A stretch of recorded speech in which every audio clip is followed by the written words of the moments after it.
और पानी जब भरने की बात आई कि भाई बांध में पानी भरा जाएगा और वहाँ गुजरात और महाराष्ट्र के गांव डूब जाएंगे। डूबने में गुजरात का वडगाम था पहला गांव और महाराष्ट्र का मनीबेली। तब निमाड़ में मुझे याद है कि गायत्री मंदिर में एक मीटिंग हुआ। उस मीटिंग में ये बात रखी गई कि भाई मनीबेली में अगर पानी आता है तो मनीबेली में एक सत्याग्रह शुरू करना होगा। जून महीने में तय किया गया। तो निमाड़ से कितने लोग मतलब वहाँ साथ आएंगे, ये मेधा बहन ने पूछा। मैं तो वही कहूँगा, मेधा बहन ने पूछा। पर मैंने देखा आधे घंटे सन्नाटा बना रहा। उसके बाद मैंने कहा मेधा बहन, अगर मान लो निमाड़ से कोई आए ना आए, पर मैं और मेरी पत्नी, हम 2 लोग तो मतलब आपके साथ आएंगे। हमने कहा हम आएंगे और हम वहाँ रहेंगे सत्याग्रह। क्योंकि वो लड़ाई जो है पानी के सामने और डूबना, और मतलब पानी आ रहा है और फिर सरकार से भी लड़ाई लड़ना, और जंगल का मामला, जंगल में निमाड़ के लोग तो कभी रहे नहीं, भूख को भी मरना पड़े, डंडे भी खाना पड़े, और ठंडी है, बरसात है, उसमें आपको सोने को नहीं मिला, भीग जाओगे, तमाम तरह के बीमार हो जाएंगे, कुछ हो जाएगा, सारी चीज़ें होती है। तो लोग मतलब, और घर छोड़ के जाना, अरे 1-2 दिन के लिए जाना हो तो बात अलग है, मगर एक मतलब लंबे समय के लिए रहना, 4 महीने मतलब बरसात में पानी कभी आएगा वो भी तय नहीं था। वो बड़ा मुश्किल मामला था। तो लोग बोले नहीं। मैंने तो कहा था कि मैं तो आऊँगा, है ना। तो हम लोग तो तैयार हो गए। हमने कहा यार ऐसे भी मतलब उस समय तक स्थिति ऐसी हो गई थी घर में भी, कि घर में भी लोग कंटाल गए थे भाई लोग, ये तो गया काम से, है ना, पागल हो गया है, दिमाग खराब हो गया है इसका। तो हमने कहा चलो यार, प्रकृति से मतलब बहुत जुड़ा हो, प्रकृति से बहुत लगाओ। तो हमने कहा यार कम से कम मतलब चलो यार कुछ समय मतलब ऐसी जगह। और वहाँ फिर सुना भी कि सुल्पानेश्वर साक्षात महादेव जी ने जो वहाँ पर स्थापना की थी, वो भी स्थान था। त्रिवेणी संगम का भी सुना वहाँ पर। तो हमने कहा चलो यार ऐसे स्थान पे जाके कुछ समय तो बिताएंगे और देखेंगे जो भी होगा, जैसे भी होगा। तो हमने सहमति दी और फिर ये कार्यक्रम बनाया और जून में हम लोग पहुँच गए वहाँ। और जब कार्यक्रम चल रहा था तो रोज़ वहाँ सुबह से नर्मदा का गीत, भजन, फिर शाम तक मतलब कुछ कार्यक्रम चलना। अच्छा, बाहर से लोग, समर्थक लोगों का आना जाना, उनके साथ बैठना, बातचीत करना, उनको बताना, और गांव के लोगों को भी हिम्मत देना। वहाँ नटवर भाई, विट्ठल भाई, फिर नारायण भाई और वामीपाड़ा के लोग और सभी लोग, और पूरे महाराष्ट्र के गांव के लोग। छोटी सी नावड़ी थी, नावड़ी में इस पार से उस पार जाना। बड़ा एक वो प्राकृतिक सौंदर्य भी मतलब वहाँ पर था। जंगल बहुत थे, जंगल में बहुत सारे जीव जंतु देखने को मिले, और बहुत शांति थी वहाँ पर। कोई आवाज़ नहीं, खटखट नहीं, कुछ बाहर की दुनिया का कुछ लेना देना नहीं। एक मतलब बहुत ही सुखमय मतलब अनुभव जो है वो हुआ हमको। और वहाँ से अंदर एक देवड़ा गांव है, देव नदी थी, तो देव नदी का जहाँ से उद्गम था वहाँ देवड़ा गांव। तो मैं तो अंदर जंगल में 20-25 किलोमीटर अंदर तक भी गया, और बीच में एक पड़ाव पे एक गांव में हम जब वहाँ पर शाम को रात को रुके, तो मुझे बहुत ही सब मतलब जिसको कहते हैं स्वर्ग का आनंद जो है, स्वर्ग का जो अनुभव जो है वो वहाँ मिला मुझे। क्योंकि वहाँ इतनी शांति थी कि कभी कभार कोई हवाई जहाज जो आकाश में उड़ता था उसकी आवाज़ आ जाए तो आ जाए, नहीं तो कोई बाहर की आवाज़ नहीं, वही प्राकृतिक मतलब जो है जीव जंतुओं की आवाज़ और पशु पक्षियों की आवाज़ और उनके बीच मतलब वहाँ एक बहुत सुखद अनुभव मतलब लिया मैंने। तो ये सत्याग्रह मतलब की जो बात है ये हिंदुस्तान में नहीं देश के बाहर भी मतलब, क्योंकि इसमें एक बात बता दूं, विश्व बैंक इसको इस प्रोजेक्ट को फंड पैसा दे रहा था, तो विश्व बैंक तक ये बात पहुंचाना कि लोग मतलब लड़ाई लड़ रहे हैं, लड़ाई सत्याग्रह चल रहा था, वो एक सत्याग्रह में जो कुछ मतलब करना होता था वो वहाँ के लोग इतने अच्छे थे, वहाँ के लोग देखते थे कि सामने बांध बन रहा है मतलब, तो उनको जो एक डर भय था वो भी मतलब इधर से बाहर से लोगों के जाने के कारण उनमें भी मतलब बहुत काफ़ी जोश आया। पर शांति का मतलब ये था कि ये जो आजकल जो मतलब शहरों की भागम भागो कलयुग का ये जो जितना भी मशीनरी कलयुग है, मशीनरी युग है, इसमें हम लोग रहते थे, इसलिए वहाँ जब हम गए तो हमको एक अलग ही मतलब जो है उसका अनुभव हुआ। मतलब जैसे सुल्पानेश्वर महादेव जी का मंदिर था, देव नदी, भानुमती और नर्मदा जी का त्रिवेणी का संगम था, और देव नदी के इस पार महादेव जी का मंदिर था और देव नदी के दूसरी पार रणछोड़ जी का मंदिर था। रणछोड़ जी का मंदिर से मतलब आप समझ रहे हैं जैसे द्वारका में जो है, तो एक तो वो स्थान की भी मतलब बहुत ही मतलब उसका महत्व था, साथ में प्राकृतिक संपदा इतनी वहाँ भरी हुई थी, जैसे कि नदी का गर्मियों में भी बहना, उसमें झरने जैसा पानी आना, अलग अलग जगह झरने जो चलते थे, फिर पेड़ पौधे पशु पक्षी वगैरह जो भी हैं वो कई तरह के मतलब कंदमूल, मतलब हमने ऐसे मतलब वहाँ जब हम देवड़ा गए थे तो रास्ते में डुमकल गांव आता था, तो डुमकल गांव की बात कर रहा हूँ मैं। डुमकल गांव में जब हम रुके और हम लोग खाना जो साथ लेके गए थे वो खाना हम रास्ते में ही खा गए, क्योंकि 18 किलोमीटर चलने के बाद मतलब डाइट डबल हो गई हमारी, तो हम लोग जो 2 टाइम का खाना 3 टाइम का खाना लेके गए थे वो हम 6 लोग एक ही टाइम में खा गए।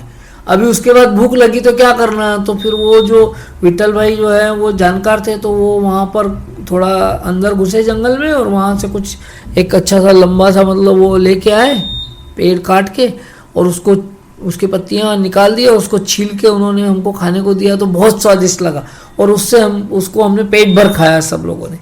तो इस तरह का जो चीज़ें हैं, इस तरह की जो मतलब प्रजातियां हैं, इस तरह के जो जंगल के अंदर जो अनुभव हुआ वो हमारे इधर तो जंगल है नहीं। बचपन में हम देखते थे, बचपन में सतपुड़ा में जंगल था, ख़त्म हो गया 25-30 सालों में जो है लोगों ने सब काट कूट के, सरकारों ने काट पीट के ख़त्म कर दिया। तो वो मुझे देखना था, तो वो उसमें जो शांति मिली वो उससे मुझे लगा कि मैं मतलब यहाँ स्वर्ग की जो शांति है उसका एक अनुभव मतलब मैं ले रहा हूँ। तो कहने का मतलब ये है कि लड़त तो थी, हौसला भी था लोगों में, मतलब लड़ने की क्षमता भी थी, लड़ भी रहे थे, गिरफ्तारियां भी दे रहे थे, कार्यक्रम भी कर रहे थे, वो सब चल रहा था। पर उस दौरान मतलब वो सब करते हुए इतना, क्योंकि देखो इतने दिनों कहीं दिल्ली गए, कहीं बम्बई गए, कहीं भोपाल गए, यहाँ लड़े वहाँ लड़े, बड़ौदा गए, अहमदाबाद गए, जो भी गए वो सब शहरों में, तो वहाँ तो कोई इस तरह का शांति नहीं मिली ना जितनी शांति वहाँ जाकर मिली गांव में। क्योंकि उसके पहले जाना एक अलग बात है कि जाके मीटिंग करके आप वापस आ गए, वो एक अलग बात है, पर एक कभी 15 दिन 20 दिन महीना भर आप अगर कहीं एक ऐसी जगह में रहें जहाँ मतलब एकदम मतलब किसी प्रकार का कोई व्यवधान नहीं हो और एकदम प्रकृति के साथ आप एकदम प्रकृति के करीब अगर आप रहते हैं, तो फिर आपको मतलब उसका एक अलग ही अनुभव आता है। और वो अनुभव मुझे हुआ वहाँ मनी वैली में, वैसा कहीं नहीं हुआ। मनी वैली से आगे डुमकल में भी जब मैं गया तो वहाँ भी मतलब उसी प्रकार का, और मतलब मैं फिर वहाँ से मनी वैली से धानखेड़ी, चिमलखेड़ी, सिंदूरी, ये सभी गाँव में जब मैं गया तो वो तो और अंदर के गाँव थे, क्योंकि एक तरफ सातपुड़ा एक तरफ विंध्याचल है। तो जब तक मतलब ये श्रृंखलाएं ख़त्म नहीं होती तब तक ये मशीनरी कोई अंदर कोई आवाज़ जाती नहीं। तो इन सभी गाँव में मैं रुका, एक एक रात सब तरफ रुका, तो मुझे जो जो शांति वहाँ मिली वो शांति मतलब कहीं नहीं, आज तक भी नहीं मिली। मतलब मैं अभी आज की तारीख में मैं कहूँ कि उतना शांति मतलब कहीं नहीं मिली। मतलब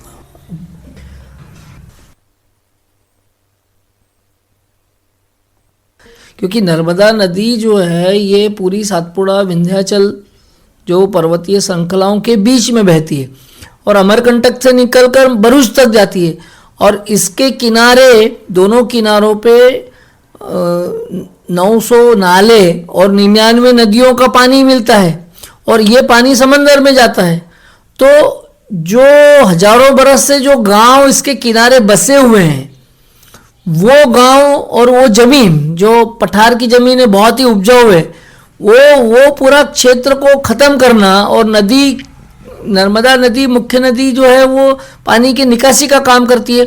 उसको बीच बीच में 3 4 5 जगह में, जैसे बरगी से लेकर सरदार सरोवर तक 5 बांध, नर्मदा सागर, ओंकारेश्वर, महेश्वर और ये सब जो बांध है आप बना रहे हैं, तो इससे तो नदी का स्वरूप ही खत्म हो जाएगा, और जो किनारे के जो गांव हैं और ज़मीन है उपजाऊ, वो सारी की सारी खत्म, बर्बाद हो जाएगी, ख़त्म हो जाएगी। तो ये जो सवाल हमारे मन में आते थे और वो हम रखते थे लोगों के सामने। मुझे अच्छे से याद है कि 24 फरवरी 1994 को सरदार सरोवर बांध के जो नीचे के जो गेट होते हैं, स्विस गेट जिसको कहते हैं, वो बंद किए गए।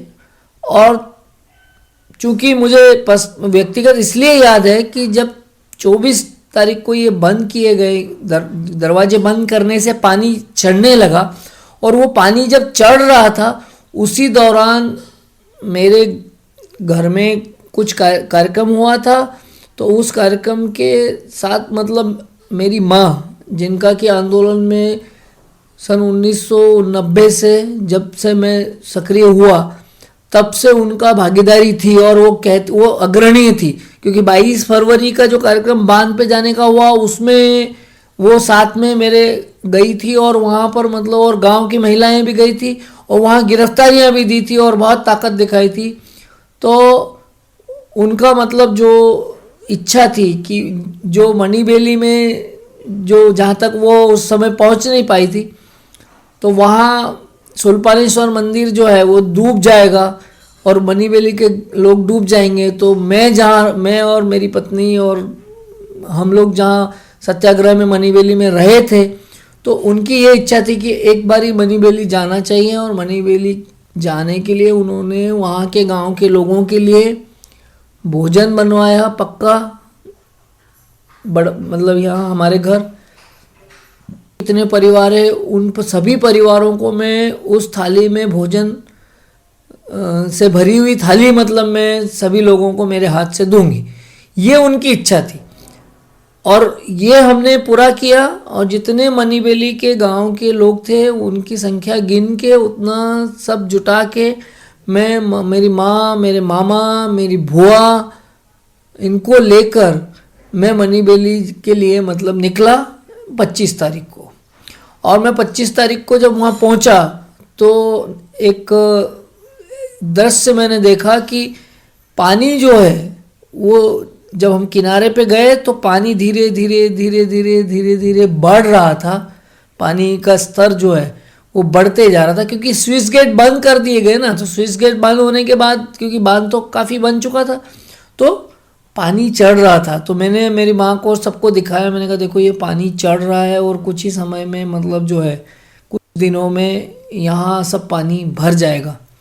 तो हम लोग नाव में बैठकर और मणिबेली गए। मणिबेली शूलपाणेश्वर जी महादेव के देखो भगवान के दर्शन किए, और मंदिर में वहाँ पर थाल चढ़ाई, भोजन से भरी भोग की, और उसके बाद सभी गांव के लोगों को मतलब जो है मतलब बुलाया सबको, और बुला के सबको इकट्ठा करके और मेरी माँ के हाथों से मतलब सभी लोगों को उनकी जो इच्छा थी उसके अनुसार वो भोजन भरी थाली सबको परोसी गई कि कल को इनको भोजन मिले ना मिले पता नहीं, इनका क्या होगा, कहाँ रहेंगे, क्या होगा, पानी भर जाने के बाद इनका क्या असर होगा, वो सोचकर मतलब वो मुझे याद है।